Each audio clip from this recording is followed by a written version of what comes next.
Vamos a hablar ahora de las fuerzas de rozamiento.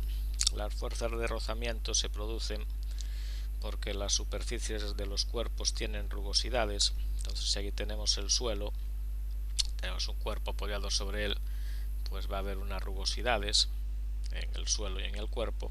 Entonces esto hace pues que los cuerpos estén incrustados, tanto más cuanto mayor sea la fuerza con que el cuerpo está apoyado sobre el suelo, de manera que si tratamos de moverlo con una velocidad v en un sentido, pues va a aparecer siempre una fuerza de rozamiento en sentido contrario a la velocidad. Esto es muy importante, la fuerza de rozamiento siempre es en sentido contrario a la velocidad.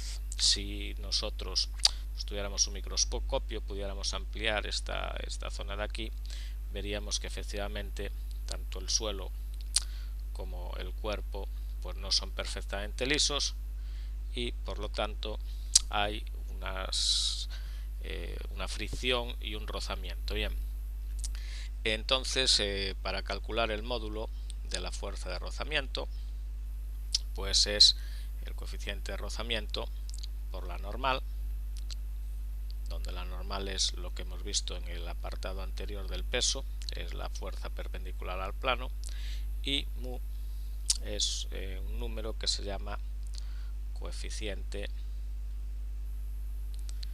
de rozamiento, y es adimensional,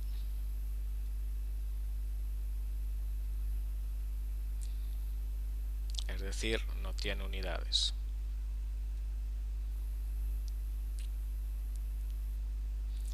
Bien, entonces vamos a ver algunos ejemplos o algunos casos importantes.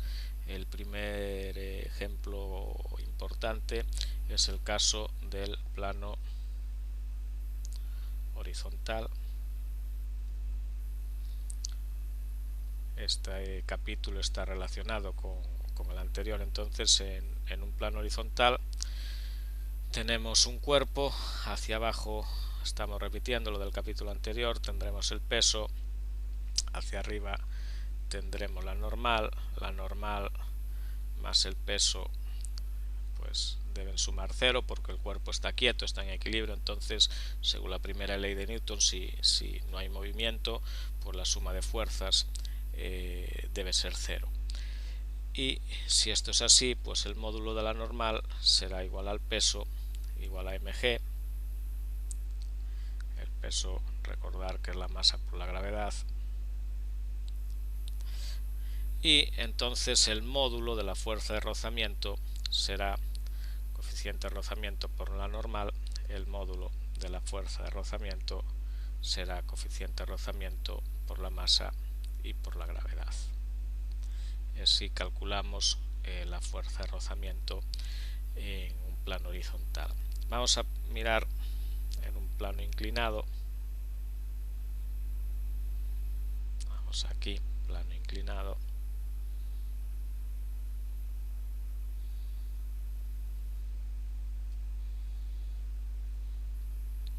Pues un plano inclinado pues estará formado pues por nuestro plano, un ángulo alfa. Aquí tenemos el cuerpo tiene un peso hacia abajo, aquí el peso, pero como no se puede mover en esta dirección porque está una superficie sólida, el peso se descompone en esta componente que le voy a llamar peso i, y en esta otra componente que le vamos a llamar peso x. Y como en el eje de las i's, que es este de aquí, no hay movimiento, pues entonces habrá hacia arriba una fuerza que es la fuerza perpendicular al plano o normal. Vamos a poner vectores y vamos a poner aquí y aquí, y aquí tenemos nuestro ángulo alfa. Entonces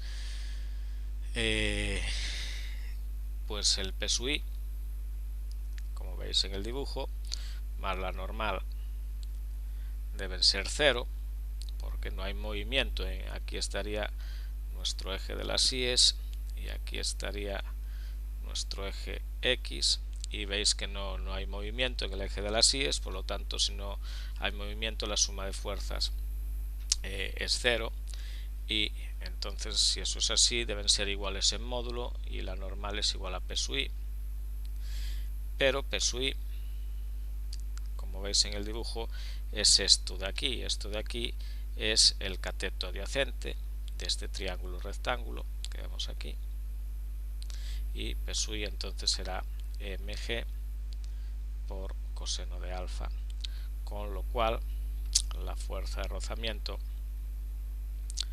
que es mu por la normal, entonces la fuerza de rozamiento será mu por mg por coseno de alfa. Y en el plano inclinado pues ya tenéis cuánto vale la fuerza de rozamiento. Bien, estos son los módulos de la fuerza de rozamiento. Ahora tenemos que dar la dirección y el sentido de la fuerza. Entonces la dirección va a ser contraria a la, y el sentido es que la fuerza de rozamiento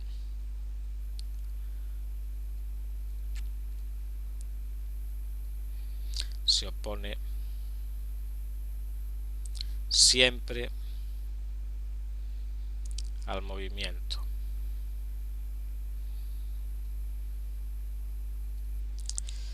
Entonces esto quiere decir que es un sentido contrario, siempre sentido contrario a la velocidad. Es decir, si aquí tenemos el cuerpo y la velocidad, o el cuerpo se mueve hacia la derecha, pues la fuerza de rozamiento va a ser hacia la izquierda, y análogamente si tenemos el cuerpo y se mueve hacia la izquierda, pues entonces la fuerza de rozamiento va a ser hacia la derecha. Por lo tanto, si se moviera hacia arriba, pues la fuerza de rozamiento sería hacia abajo, etc. Entonces ya tenemos el módulo. Por un lado, el módulo en general de la fuerza de rozamiento es el coeficiente de rozamiento por la normal, y la dirección y el sentido pues es la opuesta a la velocidad. Teniendo módulo, dirección y sentido, pues ya tenemos todas las características del vector de la fuerza de rozamiento.